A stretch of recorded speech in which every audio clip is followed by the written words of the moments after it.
Assalamualaikum warahmatullahi wabarakatuh.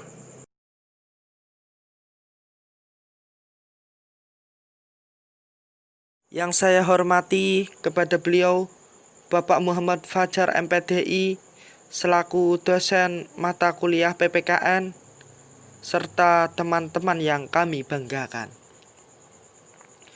Sebelum kami memulai pembelajaran pada pertemuan kali ini, terlebih dahulu akan kami perkenalkan anggota kelompok kami. Yang pertama ada saya sendiri, yakni Muhammad Ilham Maulana. Kemudian ada saudara Uwais Al-Qarni, ada saudari Nurul Aini, dan saudari Nabila Syahira. Baiklah, untuk mengawali belajar kita pada pertemuan kali ini, marilah kita buka dengan bacaan basmalah. Bismillahirrahmanirrahim. Semoga dengan bacaan basmalah tadi bisa memperlancar jalannya kegiatan belajar kita bersama. Di pertemuan kali ini, kelompok kami akan mempresentasikan materi PPKN dengan judul Pancasila dalam konteks sejarah, filsafat, dan etika. Mari kita belajar bersama.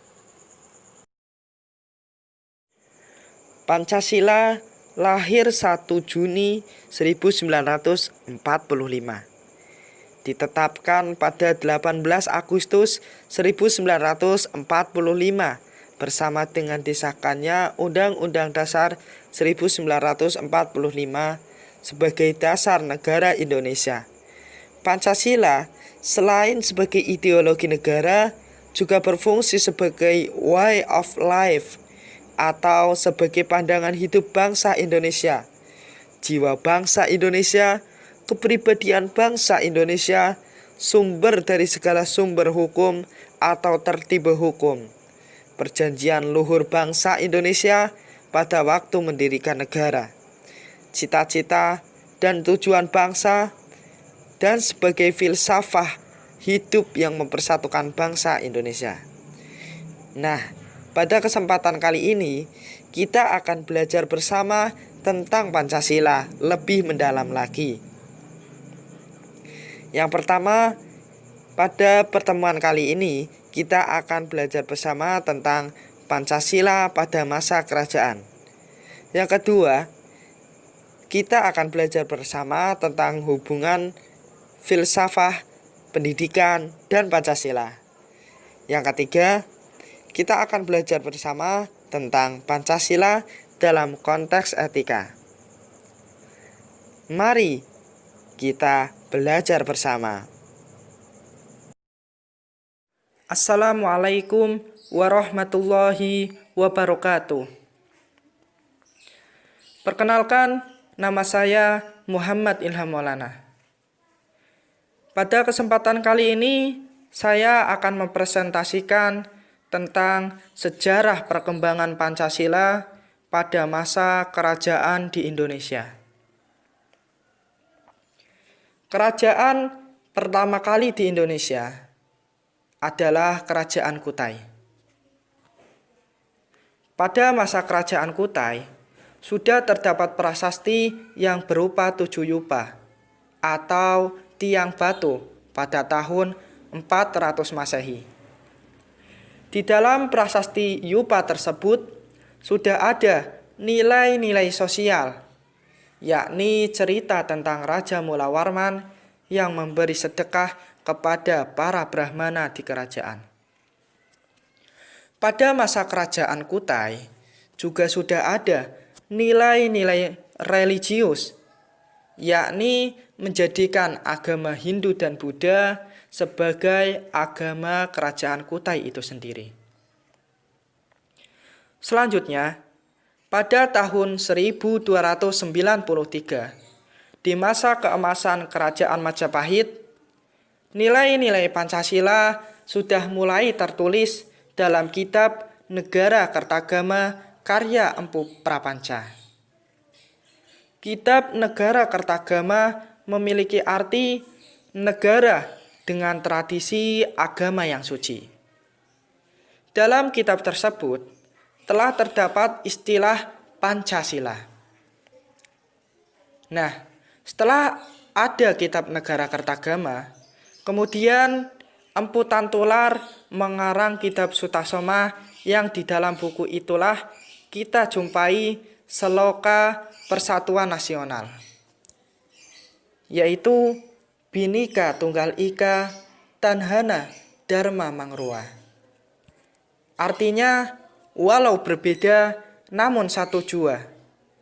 Adanya sebab tidak ada agama yang memiliki Tuhan yang berbeda. Nah, dari riwayat-riwayat sejarah tadi, maka dapat disimpulkan bahwa pada masa kerajaan, nilai-nilai Pancasila sudah diamalkan oleh pemangku kekuasaan dan masyarakat. Baik itu nilai ketuhanan, nilai toleransi, nilai persatuan, nilai keadilan, dan nilai kerakyatan. Lahir dari bangsa Indonesia sendiri jauh sebelum Barat melakukan penjajahan terhadap bangsa Indonesia. Bahkan telah mendarah daging dan terjaga sampai saat ini, sampai detik ini, serta tersurat dalam Pancasila dan pembukaan Undang-Undang Dasar 1945. Assalamualaikum warahmatullahi wabarakatuh. Saya Nabila Syaira akan menjelaskan tentang hubungan filsafat, pendidikan, dan Pancasila. Filsafat. Secara etimologis, istilah filsafat berasal dari bahasa Yunani, yaitu film yang artinya cinta dan sophos yang artinya hikmah atau kebijaksanaan atau wisdom. Jadi, secara harfiah, istilah filsafat mengandung makna cinta kebijaksanaan. Berdasarkan objek kajiannya, filsafat dibagi menjadi 3 bidang permasalahan. Yang pertama, metafisik, yaitu telah filsafat hanya untuk mencari pemecahan masalah, hakikat, dan kebenaran dalam suatu realitas yang ada. 2. Epistemologi, yaitu telah filsafat yang memberikan jawaban atas persoalan-persoalan pengetahuan-pengetahuan, baik hakikat, kriteria, validasi, sumber-sumber prosedur, maupun klasifikasi dan jenis-jenis ilmu. 3. Aksiologi, yaitu fokus telaah menyangkut problem nilai atau mencari nilai-nilai yang diperlukan dan dikehendaki manusia sebagai dasar pijakan dan pegangan dalam hidup dan kehidupannya, yang mencakup tentang nilai kebenaran, nilai kebaikan, dan nilai keindahan. Berdasarkan pendekatan yang dilakukan, filsafat dibagi menjadi 2. Yang pertama, filsafat teoritis, yaitu pendekatan filsafat yang ditunjukkan pada persoalan-persoalan yang umum, baik tentang hakikat maupun pengetahuan, misalnya pada bidang ontologi, kosmogoni, antropologi, epistemologi, logika, teologi, dan sebagainya. 2. Filsafat praktis, yaitu pendekatan filsafat yang ditunjukkan untuk menemukan kewajiban, kebutuhan-kebutuhan, dan keinginan-keinginan humanitas, misalnya etika, sosiologi, filsafat sejarah, estetika, psikologi, agama, filsafat politik, dan lain-lain. Pancasila.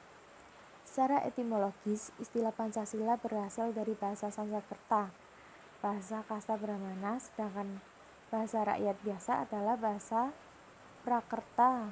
Menurut Muhammad Yamin, secara leksikal Pancasila memiliki 2 macam arti.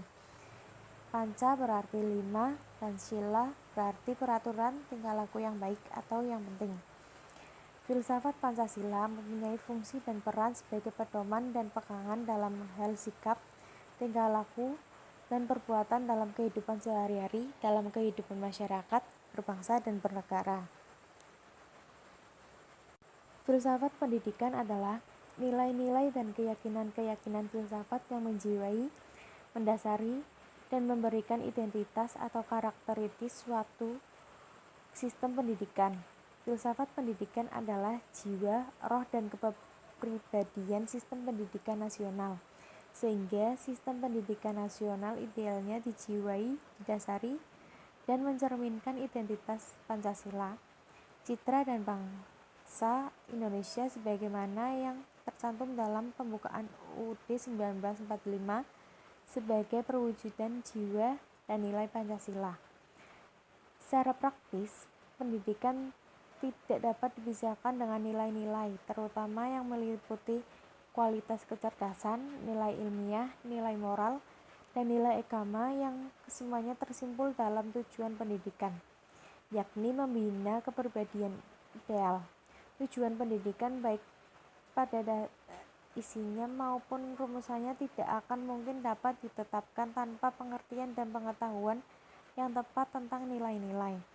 Sehingga dengan demikian dapat disimpulkan bahwa hubungan filsafat, pendidikan, dan Pancasila, di mana filsafat adalah berpikir secara mendalam dan sungguh-sungguh untuk mencari kebenaran sesuatu, sedangkan pendidikan adalah sesuatu yang dilaksanakan secara sadar melalui pemikiran yang mendalam berdasarkan filsafat.